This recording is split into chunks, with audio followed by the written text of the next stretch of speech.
আল্লাহ তাআলা কোরআন শরীফে বলছেন, ওয়াকুল্লা ইনসানিন আলজামনাহু তায়রাহু ফি উনুকিহি। আল্লাহ তাআলা বলছেন, প্রত্যেক মানুষ নিজের অভিরুচি অনুযায়ী তোমরা কর্ম করে থাকো। কেউ ভালো কাজ করো, কেউ মন্দ কাজ করো, কেউ আবার মানুষের সঙ্গে ভালো ব্যবহার করে, কেউ খারাপ ব্যবহার করে, কেউ পশুর সঙ্গে ভালো ব্যবহার করে, খারাপ ব্যবহার করে, কেউ দাস দাসের সঙ্গে ভালো ব্যবহার করে, খারাপ ব্যবহার করে, কেউ আবার বিভিন্ন জাতের মানুষের সঙ্গে বিভিন্ন রকমের পার্থক্য সৃষ্টি করে। আল্লাহ তাআলা বলছেন, কেউ গুনহার কাজে লিপ্ত থাকে, কেউ নেকির কাজে লিপ্ত থাকে। আল্লাহ তাআলা বলছেন, ওয়াকুল্লা ইনসানিন আলজামনাহু তায়রাহু ফি উনুকিহি।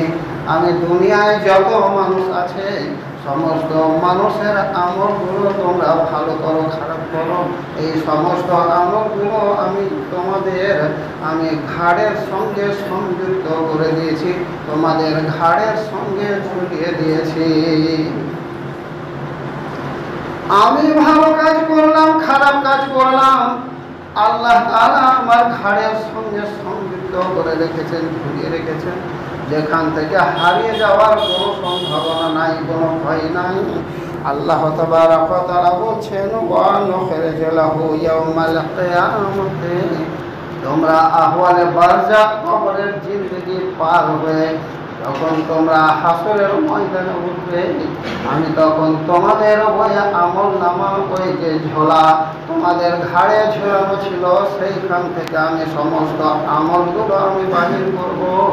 আর তোমাদের জীবনের ভালো আর মন্দের, তোমাদের কর্মের হিসাব হবে। আর হিসাব হওয়ার পরে তার প্রতিফল, তার ফলাফল তোমাদের বহন করতে হবে।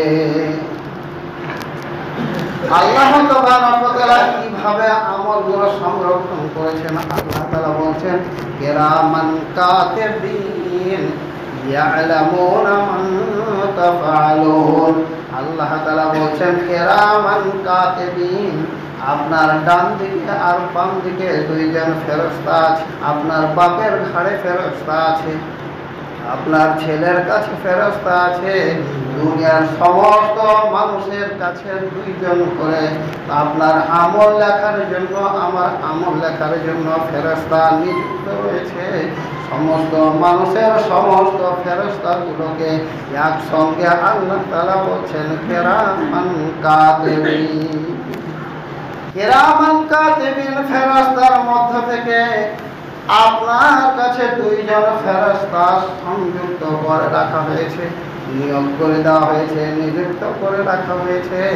আপনি দুনিয়ার চলন্ত জীবনে নেকি করবেন, গুনাহ করবেন, যে আমলে আপনি করেন না কেন, সমস্ত আমলগুলো ওই ফেরেশতা লিখে রাখবে। তারপরে আল্লাহ তাআলা বলছেন, আম ইয়াহসাবুনা আন্না লা নাসমাউ সিররাহুম ওয়া নাজওয়াহুম। আল্লাহ তাআলা বলছেন, ও দুনিয়ার মানুষ, তোমরা কি এইরকম মনে করো যে আমি গুনহার কাজ করলাম অথবা নেকির কাজ করলাম, আমি প্রকাশ্যভাবে কোনোটা করেছি, কোনোটা গোপনভাবে করেছি, কোনোটা আমি লোকের সঙ্গে জানিয়ে করেছি, কোনটা আমি কাউকে জানাইনি, আমি গোপনে আমি করেছি। তুমি মনে করছো যে এইগুলো প্রকাশ্য, সেইগুলো আল্লাহ জানলেন, আর যেইগুলো আমার গোপনভাবে করেছি সেইগুলো আমার মধ্যেই থেকে গেল, সেইগুলো আল্লাহর কাছে পৌঁছবে না, এইরকম তুমি মনে করিও না। আল্লাহ তাআলা বলছেন, আম ইয়াহসাবুনা আন্না লা নাসমাউ সিররাহুম ওয়া লা নাজওয়াহুম। তোমরা মনে করছো প্রকাশ্যে করলাম আর গোপনে করলাম, আমার কাছে সেইগুলো থেকে গেল, আল্লাহ তাআলা কিছুই জানতে পারলেন না। বরং আল্লাহ তাআলা বলছেন, বাল ওয়া রাসূলুনা লাদাইহিম ইয়াকতুবুন। বরং আমি তোমার ঘাড়ে আমি দুইজন ফেরেশতা নিযুক্ত করে দিয়েছি, তারা সমস্ত কিছুই লিখে রাখবে, সমস্ত লিখে রাখবে। তুমি গুনাহ করেছো, তুমি নেকি করেছো, সব লেখা থাকে। আপনি এখানে ফাঁকি দিতে পারবেন না। আপনি মনে করছেন আমি নামাজ পড়লাম, রোজা করলাম, আল্লাহ জানতে পারলেন আমি দিনের বেলায় আমি রমজান মাসে আমি পুকুরে ডুব দিয়ে পানি পান করে নিলাম, আমি শুধুই মাত্র জানলাম, দুনিয়ার কেউ জানে না। আপনি মনে করছেন আমি অন্ধকারে একটা মেয়ের সঙ্গে ব্যভিচারে লিপ্ত হইলাম, আমরা দুইজন শুধু জানি, আর দুনিয়ার কোনো মানুষ জানে না, আপনার বাপ জানে না, আপনার বন্ধু জানে না। আল্লাহ তাআলা বলছেন ইয়ালামুনা মা তাফআলুন, আমার ফেরেশতা সমস্ত কিছুই জানতে পারেন, তিনি তোমার আমলনামাতে লিখে রাখবেন। সুতরাং আপনি বাঁচতে পারেন। এইবার হচ্ছে কি, কিয়ামতের মহামাঠে আপনি যতগুলো আমল করলেন দুনিয়ার জীবনে, সেই দিন পেশ করা হবে। কেমনভাবে পেশ করা হবে? আপনি যখন দুনিয়াতে মরে গেলেন, আপনি কবরে চলে গেলেন, আপনার আমল নামাগুলো বন্ধ হয়ে গেল।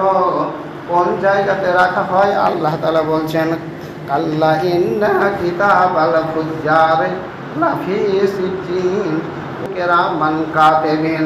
আপনার আমল নামার খাতাটা নিয়ে আল্লাহর দরবারে গিয়ে হাজির হয়ে যান। আল্লাহর কাছে নেকি আর গুনার হিসাব হয়ে গেল। তারপরে আপনার যতগুলো গুনাহ আছে, যতগুলো পাপ আছে, যতগুলো আপনার খারাপ কর্ম আছে, সেইগুলো ট্রান্সফার করে পাঠিয়ে দেওয়া হলো সিজ্জিনে। আর আপনার যতগুলো ভালো কাজ আছে ওইগুলো পাঠিয়ে দেওয়া হলো ইল্লিনে। আপনার আমল দুই জায়গায় দুই রকম থাকে। আল্লাহ তাআলা বলছেন কাল্লা ইন্নাল আবরারি লাফি ইল্লিয়িন।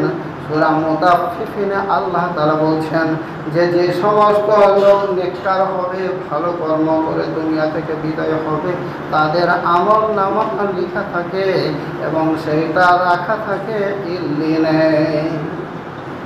সিজ্জিন হচ্ছে জমিন থেকে 7 জমির নিচে গিয়ে একটা জায়গা আছে, ওর নাম হচ্ছে সিজ্জিন। আকাশ যেমন আছে 7টা আকাশ, তার উপরে আল্লাহর আরশে আজিম আছে, তার পাশে ইল্লিন রয়েছে। তাহলে ইল্লিন 7 আকাশ ভেদ করে উপরে, আর সিজ্জিন আপনার 7 জমিন ভেদ করে নিচে। ভালো লোকদের আমলগুলো রাখা হয় ইল্লিনে, আর বদ লোকদের আমল নামা রাখা হয় সিজ্জিনে। সিজ্জিন মানে জেলখানা। এই সিজ্জিন বলার অর্থ হচ্ছে খুবই সংকুচিত, খুব ছোট জায়গাতে হুঁড়িয়ে হারিয়ে ঘটিয়ে ঘাঁটিয়ে ওখানে আমল নামাগুলো ভরে রাখা হয়। আর ইল্লিন মানে হচ্ছে সম্মানিত জায়গা, সর্বোচ্চ জায়গা, যে জায়গা অত্যন্ত প্রশস্ত হবে এবং সেই প্রশস্ত জায়গাতে খুব আরামের সহিত আপনার আমল নামাটাকে রাখা হবে। সিজ্জিন থেকেও হারিয়ে যাওয়ার ভয় নেই, ইল্লিন থেকেও হারিয়ে যাওয়ার ভয় নেই। এবার আল্লাহ তাআলা বলছেন কিয়ামতের ময়দান যখন শুরু হবে, আপনি দাঁড়িয়ে রয়েছেন আল্লাহর সামনে। আল্লাহ তাআলা বিচার আসনে বসেছেন, আপনাকে এবার হিসাব দিতে হবে। হিসাব শুরু হবে। কেমনভাবে হিসাব শুরু হবে? আল্লাহ তাআলা বলছেন ওয়া ওয়াজিআল কিতাবু ফাতারাল মুজরিমিনা মুশফিকিনা মিম্মা ফীহি। আল্লাহ তাআলা বলছেন কিয়ামতের ময়দানে আপনি দাঁড়িয়ে আছেন আসামের কাঠগড়ায়, আল্লাহ বিচারকেরা আসনে বসে আছেন। আপনার আমল নামাটা সামনে ফেলে দেওয়া হবে। মানে রেখে দেওয়া, আপনার সামনে ওই আমল নামাটা রেখে দেওয়া হলো। আপনি যদি নেককার হন তাহলে আপনার বুকে বল থাকবে, সাহস থাকবে। আর আপনি যদি গুনাহগার হন তাহলে আল্লাহ তাআলা বলছেন ফাতারাল মুজরিমিনা মুশফিকিনা মিম্মা ফীহি। আল্লাহ তাআলা বলছেন হাসরের ময়দানে যারা গুনাহগার হবে, যারা অপরাধী হবে, যারা পাপী লোক হবে, তাদের মুখ শুকিয়ে যাবে, তারা আতঙ্কিত হয়ে যাবে, তারা ভয়ে জড়সড় হয়ে যাবে, তাদের মনে অন্তরে বল থাকবে না, তাদের মুখ শুকিয়ে যাবে, তারা সন্ত্রস্ত হয়ে যাবে, তারা আতঙ্কিত হয়ে যাবে, তারা অত্যন্ত ভয়ে ভয়াতুর হয়ে পড়বে। আমল নামা দেখেই আর মুখ শুকিয়ে গেছে। আল্লাহ রাসূল বলেছিলেন দুনিয়াতে কর্ম করবে, আমল নামায় লেখা থাকবে। আমি বিশ্বাস করিনি। আলেম ওলামা বলেছেন তোমার আমল নামা কিয়ামতের পেশ করা হবে, আমি বিশ্বাস করিনি। সেই মতো আমি জীবনযাপন করিনি। আজকে বাস্তবে তা দেখে নিলাম। আজকে হাসরের ময়দানে আমল নামা হাজির হয়ে গেল, আমিও হাজির হয়েছি। আমার এখন কি হবে, আমার এখন কি হবে, এই বলে তারা নিজেরা আক্ষেপ করতে আরম্ভ করে দিবে। তাদের ভাষাটা আল্লাহ তাআলা এইভাবে প্রকাশ করেছেন, ওয়া ইয়াকুলুনা ইয়া ওয়ালাইতানা মা লিহাযাল কিতাব লা ইউগাদিরু সাগীরাতান ওয়ালা কাবীরাতান ইল্লা আহসাহা। আল্লাহ তাআলা ভাষাটা পেশ করছেন যে তারা নিজে ভয়ে জড়সড় হয়ে গেছে, আতঙ্কিত হয়ে গেছে, তো মুখে তারা কি বলবে? আল্লাহ তাআলা বলছেন মুখে তারা এইভাবে কথা বলতে আরম্ভ করে দিবে, ইয়া ওয়াইলাতানা মা লিহাযাল কিতাব। আজকে এই পরিস্থিতির সামনে হওয়ার আগে আসামের কাঠগড়ায় আমি দাঁড়িয়েছি। আল্লাহ বিচারক হিসেবে আমার সামনে রয়েছেন, আর আমল নামা আমার সামনে ফেলে দেওয়া হলো, আমার সামনে রেখে দেওয়া হলো। এইরকম সামনাসামনি হওয়ার আগেই যদি আমাকে আপনি ধ্বংস করে দিতেন, মাটি করে দিতেন, মাটিতে মিশিয়ে দিতেন, তাহলে মনে হয় আমার জন্য ভালো হইতো। কিন্তু আজকে আমার কোনো উপায় নাই। আল্লাহ তোমার দয়ার উপরে আমি নির্ভর করে দাঁড়িয়ে গেলাম। আজকে আমার বাঁচার আর কোনো পথ নাই। আল্লাহ তাআলা কোরআন শরীফে অন্য জায়গাতে বলছেন, ওয়া ইয়াকুলুল কাফিরু ইয়া লাইতানি কুনতু তুরাবা। হায় আফসোস, আজকে হাসরের ময়দানে যদি আমি মাটি হয়ে যেতাম তাহলে কত ভালো হইতো। আমি এই রকম পরিস্থিতির সামনাসামনি কেন হইলাম? আমি কেন নেকি করলাম না? কেন আমি ভালো কর্ম করলাম না? কেন আমি পাপের বোঝা নিয়ে আল্লাহর সামনে হাজির হইলাম? আফসোস আমার জন্য। কেন এত গুনাহ নিয়ে আমি আসলাম? কেন নেকি আমি করলাম না? তারপরে আল্লাহ তাবারক ওয়া তাআলা বলছেন, ওই ব্যক্তিকে বলা হবে ইকরা কিতাবাকা। ওকে তখন বলা হবে ইকরা কিতাবাকা, তোমার আমলনামা তুমি আজকে পড়ো। তুমি তোমার নিজের চোখে দেখে নাও, তুমি নামাজ পড়েছো কয় ওয়াক্ত আর কয় রাকাত। তুমি রমজান মাসে রোজা করেছো, কোন বছরে কয়টা রোজা করেছো। তুমি ফকির মিসকিনকে কতদিন খাওয়িয়েছো। তোমার ভালো আমলের হিসাব তুমি নিজে দেখে নাও, আর তোমার খারাপ আমলের হিসাব আজকে তুমি বুঝে নাই।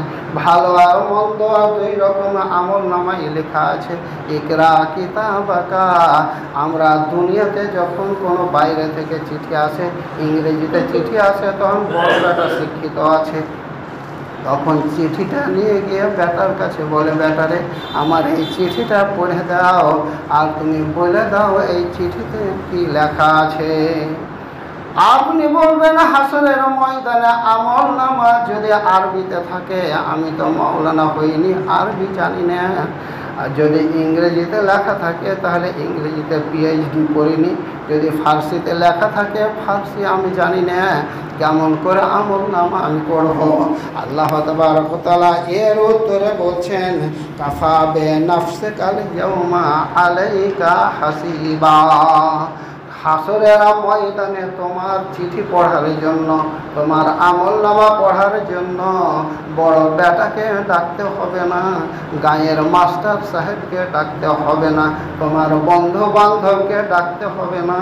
সেদিন তোমার ভাষা জানা থাকবে, যে ভাষায় আমলনামা পেশ করা হবে ওই ভাষার মাস্টার তুমি হবে। আর তুমি তোমার আমলনামা পড়ে পড়ে তুমি বুঝে নিতে পারবে তোমার নেকি কতটা হয়েছে, তোমার গুনাহ কতটা হয়েছে। তোমাকে বলতে হবে না যে আল্লাহ আমি নামাজ পড়েছিলাম, এই নেকিটা কোথায় গেল, আমি রোজা করেছিলাম, এই নেকিটা কোথায় গেল, আমি কেন এই গুনাহটা লেখা আছে, এই গুনাহ তো আমি করি নাই। এই কথা বলে আপনার ব্যাখ্যার দরকার হবে না। আপনি যেমনই দেখলেন আপনার মনে পড়ে গেল যে হ্যাঁ এই গুনাহটা আমি করেছিলাম, সাথে সাথে সাথে সাথে। এমন নয় যে ব্যাখ্যা করে বুঝাতে হবে, হিসাব আল্লাহকে বুঝিয়ে দিতে হবে, এরকম নয়। আপনি আমলনামা দেখলেন, আপনি নিজেই যথেষ্ট, এর জন্য কাউকে ডাকার প্রয়োজন হবে। আল্লাহ তাআলা এই জন্য বলছেন কাফা বিনাফসিকাল ইয়াউমা আলাইকা হাসিবা, কিয়ামতের ময়দানে হিসাবের জন্য তুমি নিজেই যথেষ্ট, এই জন্য কাউকে ডাকার প্রয়োজন হবে না। তারপরে আল্লাহ তাআলা বলছেন যখন আমলনামা দেখবে তখন ওই ব্যক্তি বলবে মালে হাদাল কিতাব লা ইউগাদিরু সাগীরাতান ওয়ালা কাবীরাতান ইল্লা আহসাহা। সেই ব্যক্তি তখন দেখতে পাবে আমলনামার ভিতরে তার যতগুলো বড় নেকি আছে বড় নেকিগুলো লেখা আছে, ছোট নেকি আছে ছোট নেকিগুলো লেখা আছে, বড় গুনাহ করেছে বড় গুনাহ লেখা আছে, ছোট গুনাহ করেছে ছোট গুনাহ লেখা আছে। এমন নয় যে বড় নেকি হওয়ার কথা ছিল ছোট হয়ে গেছে, এমন নয় যে ছোট গুনাহ হওয়ার কথা ছিল বড় হয়ে গেছে, বরং যেটা যেরকম নেকি দেওয়ার ওয়াদা আল্লাহ তাআলা করেছিলেন সেই আমলের নেকি ততটা পরিমাণে আছে। যে গুনাহ করলে গুনাহ যে কাজের জন্য যতটা গুনাহ হওয়ার প্রতিশ্রুতি আল্লাহ দিয়েছিলেন ওয়াদা করেছিলেন ততটাই এই গুনাহ লেখা আছে। ইল্লা আহসাহা, আল্লাহ তাআলা হিসাব করে লিখে রেখেছেন। আমি দেখতে পাচ্ছি ছোট নেকি বড় হয়ে যায়নি, আর বড় গুনাহ ছোট হয়ে যায়নি, এক চুল পরিমাণে কম বেশি হয়নি। যেভাবে আল্লাহ তাআলা বলেছিলেন সেইভাবে আমলনামায় লেখা আছে। এখানে চুলচেরা হিসাব করা আছে, এখানে কারো কিছু বলার কোনো অবকাশ নাই। তারপরে আল্লাহ তাআলা বলছেন ওয়া ওয়াজাদু মা আমিলু হাজিরান, এবং তারা তাদের আমলগুলো সমস্ত খাতার মধ্যে হাজির পাবে। এমন নয় যে কোনো আমল তারা হারিয়ে গিয়েছে দেখতে পাই না, এইরকম হবে না। কোনো নেকি তার আমলনামায় লেখা নেই এইরকম নয়, হারিয়ে গেছে এরকম নয়, কোনো গুনাহ হারিয়ে গেছে এরকম নয়, তার জীবনের সমস্ত আমলগুলো লেখা থাকবে।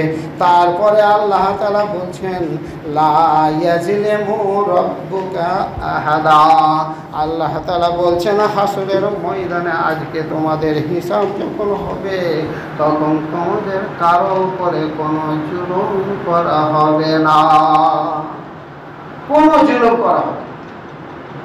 তাহলে একটা লোক ছোট জান্নাত পাবে, ওকে যদি বড় জান্নাত দিয়ে দেন তো এটাও জুলুম। আর যদি কোনো লোককে ছোট জাহান্নাম পাবে বড় জাহান্নাম দিয়ে দেন এটাও জুলুম। সুতরাং কোনো রকমের জুলুম করা হবে না, অত্যাচার করা হবে না। তার পাপ অনুযায়ী যেই রকম জাহান্নাম নির্ধারিত হবে সেই রকম জাহান্নাম তাকে দেওয়া হবে। কারো জন্য জাহান্নাম হবে অতিশয় ঠান্ডা, কারো জন্য জাহান্নাম হবে অতিশয় গরম, কারো জন্য জান্নাত হবে নাজ নিয়ামতে ভরা, কারো জন্য জান্নাত হবে বেশি নাজ নিয়ামতে ভরা, কারো জন্য ছোট জান্নাত হবে, কারো জন্য বড় জান্নাত হবে। যার ছোট জান্নাত আছে তাকে বড় জান্নাত দিয়ে দিবেন এমন নয়, যার বড় জান্নাত আছে তাকে ছোট জান্নাত দিবেন এমন নয়, কারো ছোট জাহান্নাম আছে বড় জাহান্নামে দিবেন এমন নয়। কারো বড় জাহান্নাম আছে, ছোট জাহান্নামে দিবেন, এইরকম নয়। আল্লাহ তাআলা বলছেন লা ইয়াজলিমু রব্বুকা আহাদা। আল্লাহ তাআলা তোমার প্রভু তোমার উপরে যখন ইনসাফ করবেন, কোনো রকমের জুলুম করা হবে না। তারপরে আল্লাহ তাআলা বলছেন আরেকটি কথা এখানে বলা হয়েছে। আল্লাহ তাআলা বলছেন নাব্বাউল ইনসানু ইয়াউমাইযিন বিমা কদ্দামু ওয়া আখরা। আল্লাহ তাআলা বলছেন হাসরের ময়দানে তোমার আমলের দুই রকম হিসাব হবে, দুই রকম আমলের হিসাব হবে। আপনি দুনিয়াতে যতদিন বেঁচে থাকলেন, আমি নামাজ পড়েছেন, রোজা করেছেন, আপনি যত রকমের আমল করেছেন সেই এক ধরনের হিসাব হয়ে গেল। আর এক ধরনের আমল থাকবে যেগুলো ওয়া আখরা, আপনি মরে যাওয়ার পরে নেকি জমা হয়েছে। আপনি মরে গেলেন, কবরে চলে গেলেন, কিন্তু আপনার নেকি জমা হয়েছে। কিরকম? হাদিসের মধ্যে বলা হয়েছে তিনটা আমলের নেকি জমা হয় আপনি মরে যাওয়ার পর। একটা হচ্ছে কি, আপনি যখন কোন রকমের সাদাকা দিন, জাকারিয়া দিন, আপনি কোন সাদাকা জারিয়া করে দিলেন, রাস্তার ধারে টিউবওয়েল লাগিয়ে দিলেন, কিংবা আপনি একটা ঢালাই রাস্তা করে দিলেন, লোকেরা চলাচল করে, আপনি একটা ইকাহিয়াতে গাছ লাগিয়ে দিলেন, কিংবা আপনি একটা মসজিদে আপনি 10টা লাগিয়ে দিলেন, আপনি মার্বেল লাগিয়ে দিলেন আল্লাহ সন্তুষ্টির জন্য। আল্লাহর কাছে আমার যদি কবুল হয়, যতদিন আপনার মসজিদে ধ্যান করবে আর যতদিন লোকেরা আপনার টিউবওয়েলে পানি পান করবে, যতদিন মসজিদে টাইলস লাগিয়ে দিয়েছেন মানুষ নামাজ পড়বে, ততদিন আপনি কবরে গিয়ে আপনি নেকি পাবেন। তারপরে বলেছেন আপনি যদি মাওলানা হন, আপনার হাদিস কোরআনের জ্ঞান থাকে, আপনি যতটুকু জানেন ততটুকুই আপনি কোরআন পড়তে জানেন, আপনি 5টা ছেলেকে আপনি কোরআন শিখিয়ে দেন, আপনি কবরে চলে গেলেন, ওই ছেলেগুলো কোরআন পড়ে, রমজান মাসে কোরআন পড়ে, নামাজে দাঁড়িয়ে কোরআন পড়ে, আপনি কবরে শুয়ে শুয়ে আপনি খাবেন আওয়ালাদিন সালেহিন। আর আপনার নেক সন্তান যদি আপনি তৈরি করে যান, আপনি কবরে চলে গেলেন, আপনার ছেলে আপনার জন্য নামাজ পড়ে দোয়া করে, আপনার জন্য রমজান মাসে দোয়া করে, লাইলাতুল কাদরে দোয়া করে, রাস্তায় চলে তখন দোয়া করে, শুয়ে বিছানায় এখনো ঘুম আসেনি দোয়া করে রব্বির হামহুমা কামা রাব্বায়ানি সগীরা। আপনি কবরে চলে গেছেন, কিন্তু আপনার ওই ছেলেটা যখন দোয়া করবে তখন আপনি নেকি পেতে পারবেন। এইরকম ভাবে 3টা আমল আপনার চালু থেকে যায়। আল্লাহ তাআলা বলছেন নাব্বাউল ইনসানু ইয়াউমাইযিন বিমা কদ্দামা ওয়া আখরা। আল্লাহ তাআলা বলছেন তাদেরকে বুঝিয়ে দেওয়া হবে, প্রত্যেক মানুষকে হিসাব বুঝিয়ে দেওয়া হবে, তার চলন্ত জীবনের যত নেকি ছিল আর তার মরে যাওয়ার পরে যত নেকি জমা হয়েছে, এই নেকিগুলো তাদেরকে প্রত্যেককে বুঝিয়ে দেওয়া হবে। আমল নামায় সব লেখা থাকবে। সুতরাং আমরা যে কয়েকদিন দুনিয়াতে বেঁচে আছি, আমরা চিন্তা ভাবনা করে আমরা চলবো, তাকে কি বলে রাব্বুল আলামিন যেন আমাদের সবাইকে তৌফিক দান করে।